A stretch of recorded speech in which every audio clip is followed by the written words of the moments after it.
Welcome to the 2023 Coaching Summit. This Coaching Summit is brought to you by us, Zoe Hawk.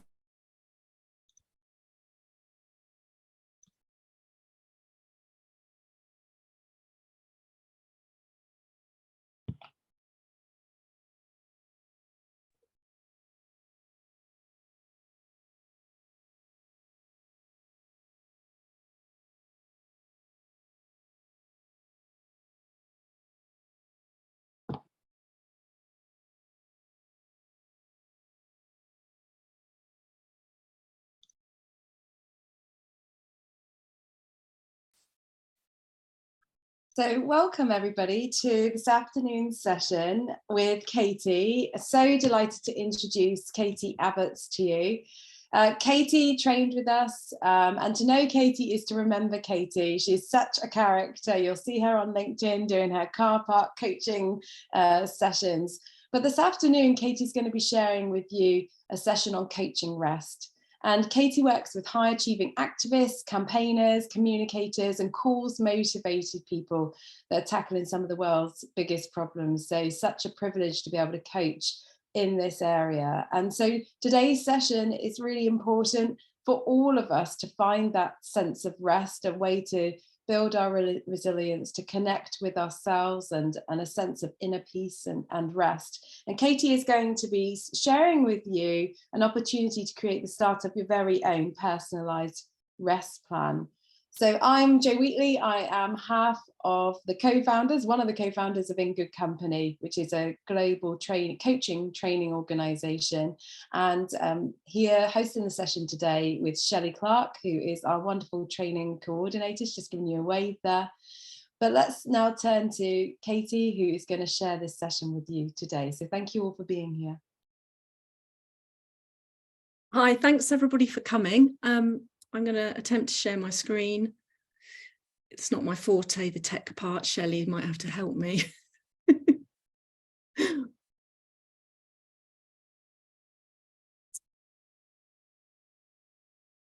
Okay, can you see it? That's perfect. Thanks, Katie. Right, hi. Thanks everybody for coming. Obviously, my name's Katie and Jo's given me a good introduction. I trained with them at the beginning of 2020. It was the best way a person could have spent a pandemic. I was smug and came out of the end of a pandemic with an ILM level 7 in coaching and mentoring. And then since then, I've also done their emotions coaching practitioner course. So I really feel like I've been through like a coaching car wash and come out the other side a much better person. And I'm now calling myself a coach. I work with activists, like Jo said, and what I see increasingly, and probably is not just for their industry, is that people are working to their edges and burnout, which I don't like that word, but I don't feel necessarily that people are working in a very healthy way. And out of my hundreds of hours of coaching, I'm starting to think that people are neglecting rest. People talk very confidently about their diet, their exercise, where they're going on holiday. And I'm like, and then what are you doing about yourself and your rest? And it seems like quite an alien question. I'm the worst at this. I don't know how to do it. My husband thinks I'm a joke. I run a company that isn't a coaching company. So I'm like an addicted, busy person, but I'm really trying to get better at it because I know that I'm a better person when I've rested. Now, on Women's Hour at the weekend, they were talking about this and I thought, you've read my slides, you've stolen my thunder, how dare you? And they were talking about energy management and rest. So that's on Women's Hour just this weekend, if you want to go and look it up. And they talked about rest and energy planning as something that people who've had a chronic illness are really familiar with. So if you've got ME or what's known as CFS, or you might have MS, you know about managing your energy. But for healthy people who are functioning, highly functioning, they might not be thinking about it.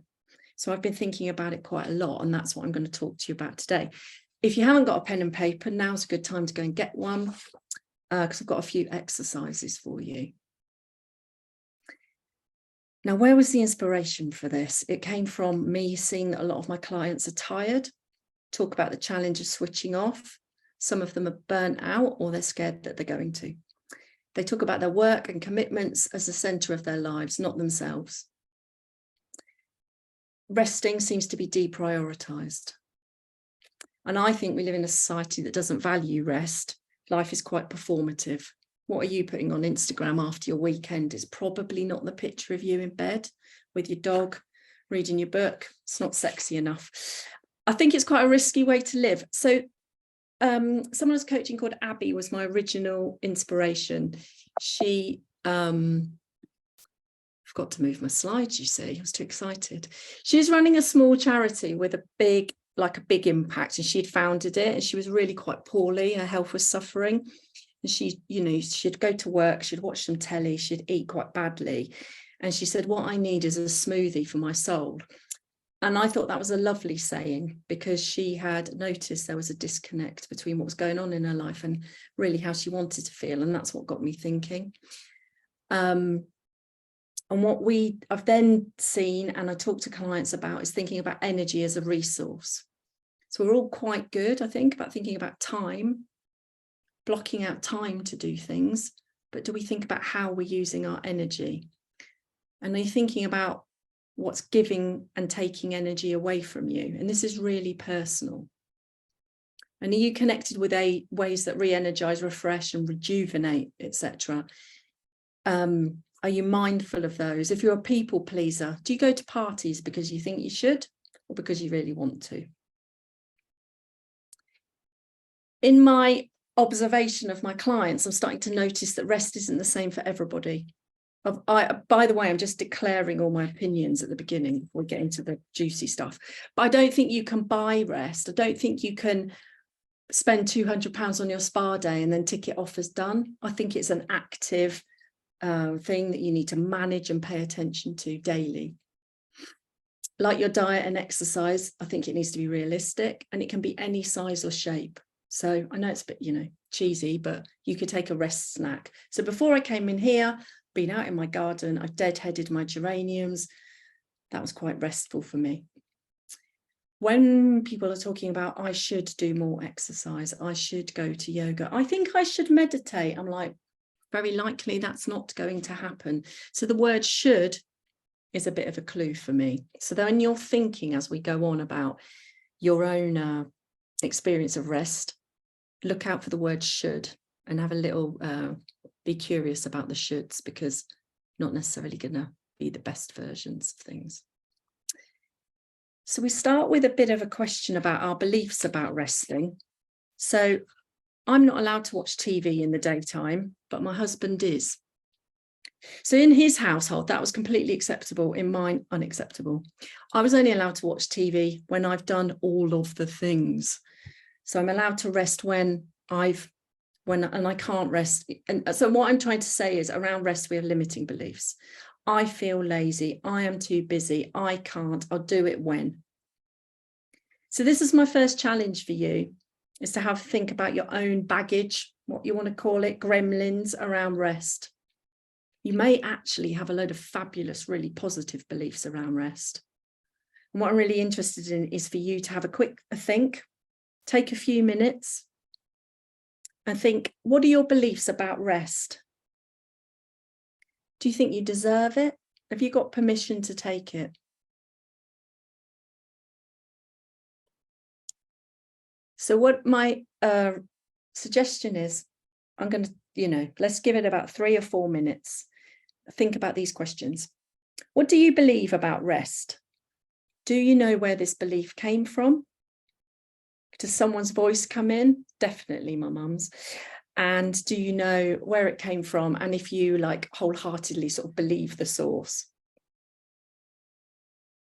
So I'm going to stop talking, really try hard to time 2 minutes of painful silence while you think about this.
So it's great to see in the chat people sharing their own experiences with rest and their sort of relationship with it.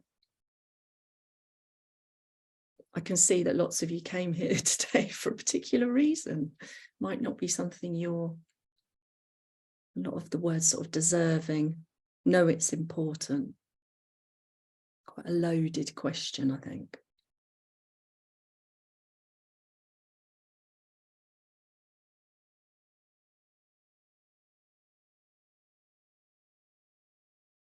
Okay, so I invite you to look at the chat and to see other people's beliefs around rest. And people describing their energy and describing what else is involved in rest.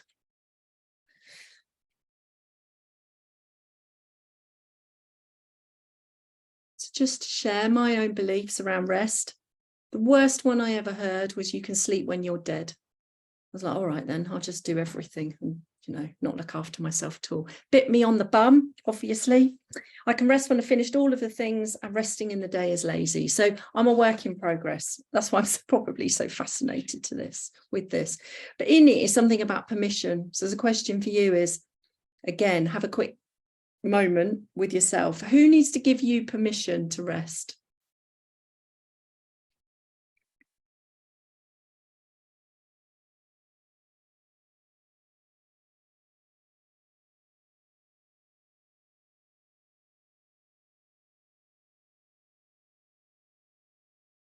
Okay, so you're all getting the answer right. It is you. You need to give yourself permission to rest.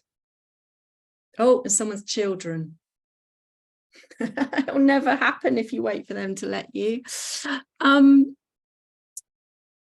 going to move on now to another question for you. So the next question is for you to take a few minutes to think about who you are when you're well rested.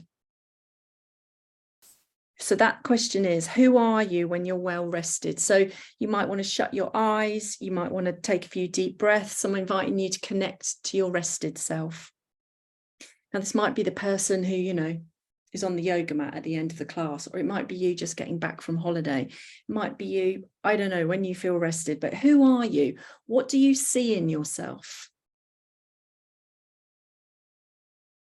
You could even draw a picture of yourself or imagine a visual image of yourself when you're well rested. What are you giving off? Who are you?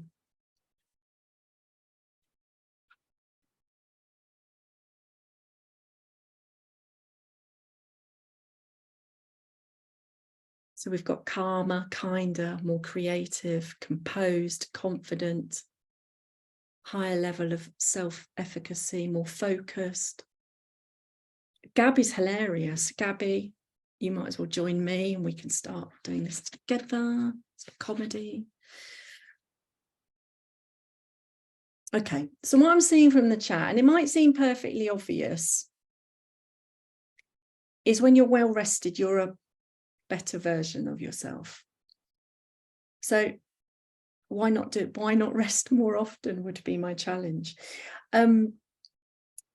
I'd love to know if any of you sort of envisage yourself as a colour. You know, I might be like a nice golden yellow when I'm rested, and I'm a golden retriever that's just got out of a puddle. Think about yourself when you're well rested.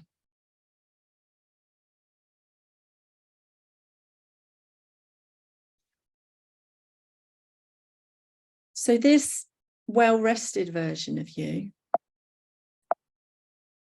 is your motivation for why you want to do it. So when you're rushing around, being the blue-arsed fly, getting grumpier and grumpier and more resentful, remember this rested version of you that wants you to go and do the thing. You know, you could be your new best friend. And invite that well-rested version of you into your life to help you along. Now, starting to talk about sort of personalised resting. I loved this story. So the story is about a man on a Tuesday afternoon. Now, he was a really highly stressed executive. And he was trying everything. He was going to the gym, he was doing the yoga, he went to Pilates, and he had a heart monitor on. I'm probably getting the details slightly wrong, but that's the way I roll. And he wore it for a week, and the doctor said to him, "What were you doing on Tuesday afternoon?" And the man said, "I was washing my car." That was when he was the most relaxed in that whole week. He didn't know that was when he was most relaxed. The doctor couldn't possibly have guessed, but it's a fascinating insight. And the doctor said to him, "You need to wash your car more often." So the point I'm trying to make is that your rest is very personal to you. No one can tell you what works. About every 3 or 4 months, I put a podcast on and I scratch the grouting in my shower with a toothbrush, and it is very therapeutic. I don't know, I feel very in control of life after that. But my point is, it can be a surprising revelation what works for you. So I think ignore the adverts that you're probably getting from expensive spas and think about if it's washing your car or pottering. It doesn't have to be a big act, I think is the point. It is not my don't use my husband's toothbrush when I'm scratching the shower tiles. Right, talking about different types of rest, I've got another hopefully thought-provoking activity for you, which is to look at this these 6 types of energy, but also rest. So we've got physical, mental, emotional, sensory, creative, spiritual. Now, hopefully it's not too complicated, but can you draw the spokes of a wheel? It looks something expert level like that, probably yours less scruffy. On each of those spokes represents one of these types of rest. And again, just take a moment and think, what have you got in your life that links to each of these? And it's, again, really personal. So I'll just share again. My spiritual one is walking outside in nature. I see winter, deep winter, you know, I'm really connected to the seasons. That's good enough for me as my spiritual connection to the world. Have a think about what you've got in your life.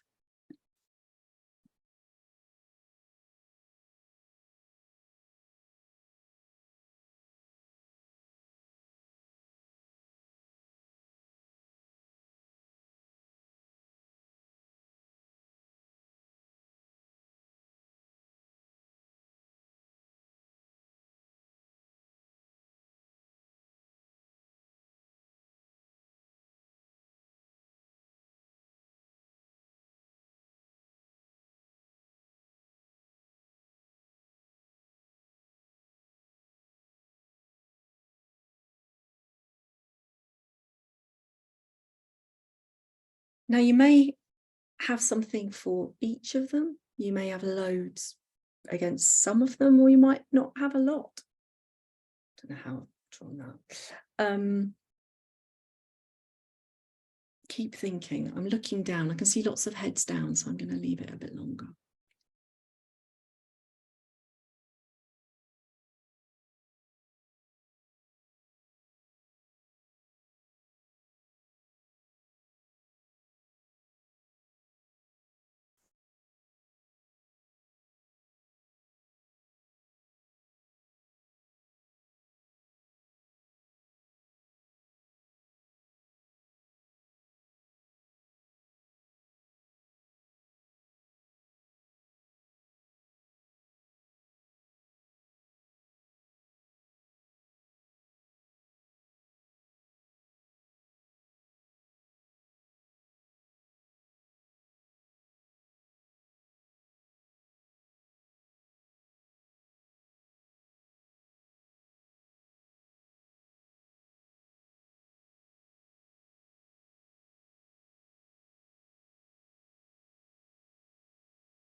Okay, I can see people are not looking down anymore, so I'm taking that as my clue that you've finished putting things around the spokes of your wheel. So when you look at this wheel, what do you notice? And I'm really grateful for what's in the chat. So someone said they really struggle with the spiritual. What does that mean for them? Someone else has said they're lacking in mental rest. Someone else has said not sure where the emotional rest is, or what even is it. Someone else has said they don't have any creative ones. So what the wheel has shown you perhaps is you're over-indexing in some places, maybe not in others. So what do you notice? And then what are you curious about? So why don't you have any creative outlets? Maybe you just don't need them. I'm not saying that like you should. This is just to ignite your curiosity around the different ways that you can rest, different opportunities there are. Are there any gaps? Do you want to fill the gaps? Are you quite happy if you're not really resting, I don't know, spiritually? Maybe it's fine. I'm not saying you should. I'm just saying you might find life feels more enriched if you did pay attention. So when I've been thinking about this, I nearly signed up for a triathlon. I thought, oh no, I need to move my body more to counter the sitting on the computer. But actually, in my investigations, I found actually mine was more of an emotional connection that was missing. And it's an emotional need around connection. So good news is I'm not going to train for a triathlon. I'm going to join a book group and I'm going to just sit and chat with a load of people. Now, I didn't know that. I just knew I was missing something and I was stuck. So my invitation to you is to just get curious about it. If you think you're missing spiritual rest, I think you get to decide what that is. It's not there for you on a shelf somewhere. You determine it. But if it ticks that box for you, then I think that's definitely good enough for me. So when we're talking about rest, again, a bit more reflection. Questions for you. When are you in a flow state? So if you're reading a book and hating every moment of it, are you resting? Who leaves you energized? If you go to book group and actually leave and think, oh my God, I didn't like those people much at all, is that a good way to spend time? What are you doing when you feel good? Where are you? And what sort of emotional states are you fostering?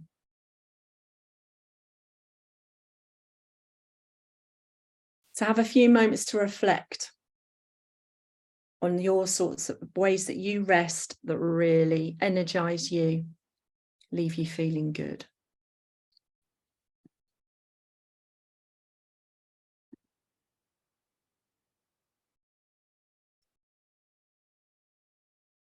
I would love anyone's random examples in the chat.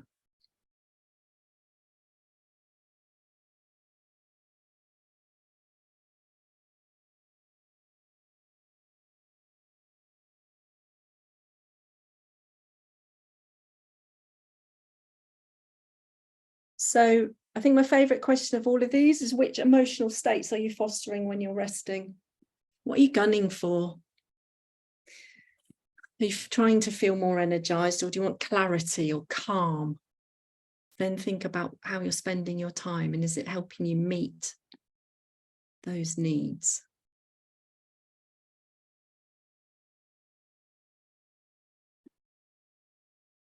Now, a few clients have been quite happy to work with sort of metaphors with me. So a couple of my favourites. Someone said, just don't get time to drop anchor. And I thought, well, I love that phrase. How do you drop anchor? Another person said, I have not been tending to my flock. Now, her flock were her emotions. I haven't been attending to my emotional flock. Rinsing out the cortisol, that's what I do. I go and get really sweaty. I actually like visually manage stress leaving my body. There's a nice image for you. But that I feel like I'm cleaning, I'm resting, I'm coming out renewed. So is there, someone else spoke about breaking the circuit. I need a circuit breaker. She's going to walk back up and down the garden between conference calls. Can you think of something that works for you? Doesn't need to be that snazzy, and it can be quite silly. So if you can think of one, write it down. Hold it dear. Put it in your pocket. It's going to remind you to look after yourself.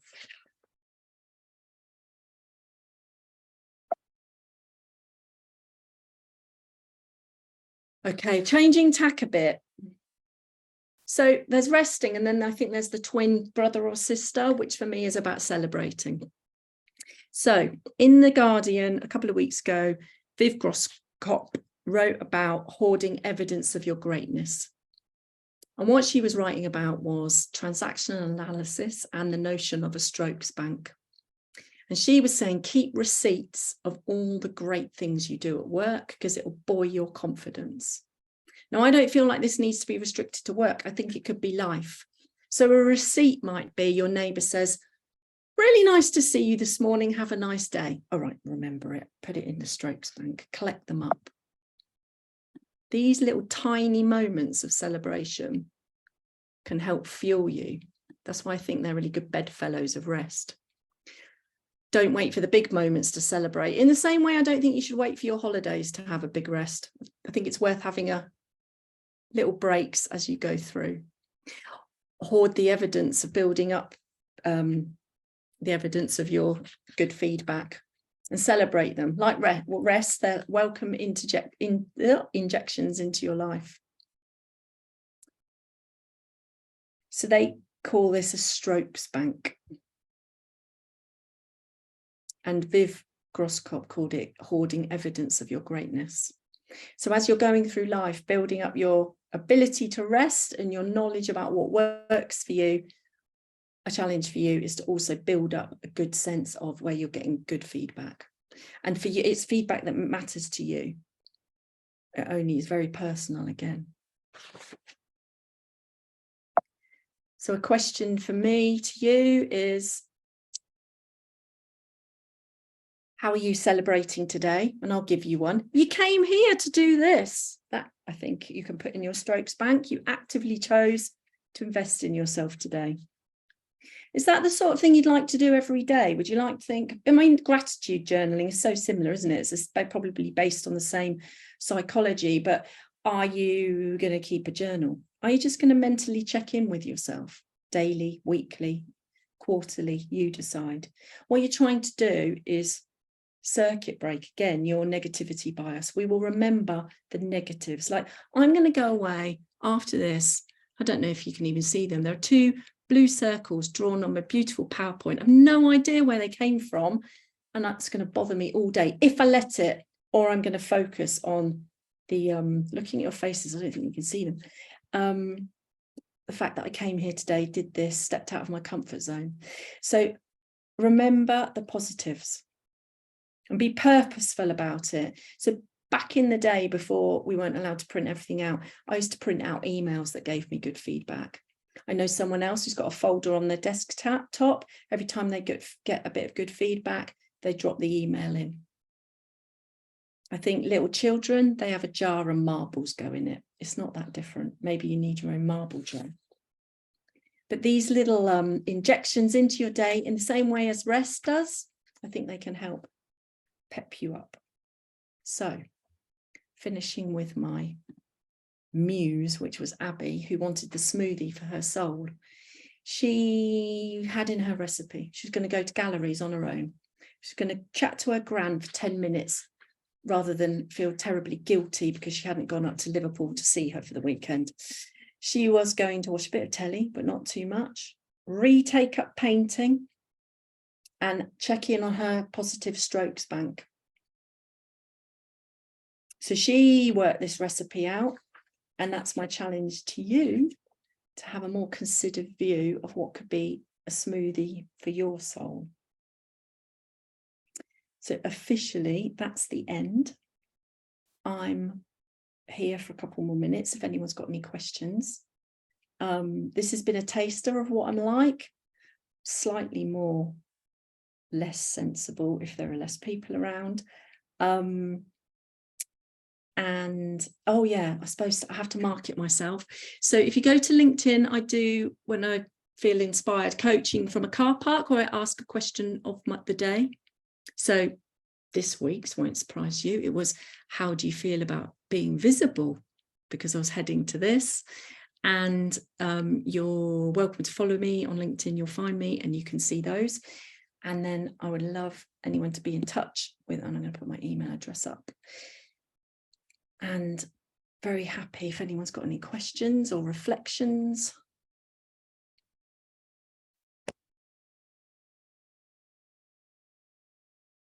Before we go, Brian is rested.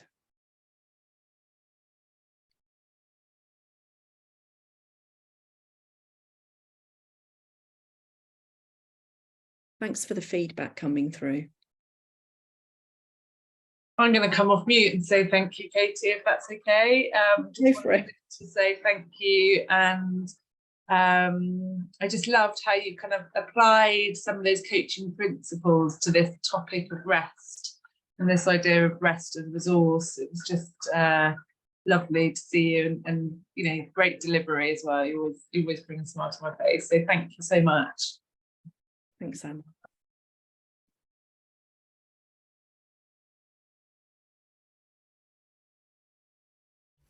Katie, I just want to share with you that someone in the chat put, considering that this was a rest session, I feel incredibly energized. Love that.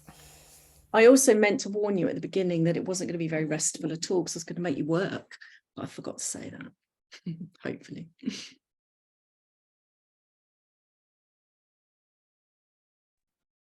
Hi, Katie. My name's Anne. I just had a question about the difference between physical rest and more mental rest. And do you think that one's more important than the other?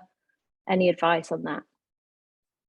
Because I'm a coach, I'm going to say it depends on you, doesn't it? It's about the individual looking inside themselves and working that out for themselves.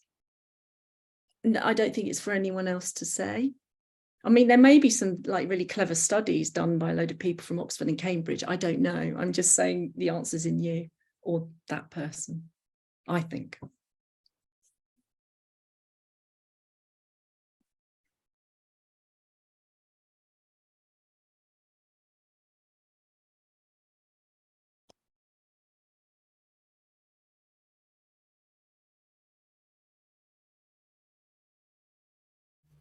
Katie, someone's asking, do you actually do podcasts? Yeah, no. Yeah, but no. I'd like to. Of course I would. But I also don't want the job of having to market a podcast. It's hard work. I just want to go on everyone else's podcasts. Please, can we have your contact details again? Yeah, I've just done that. Lovely, thank you. Put my website in too.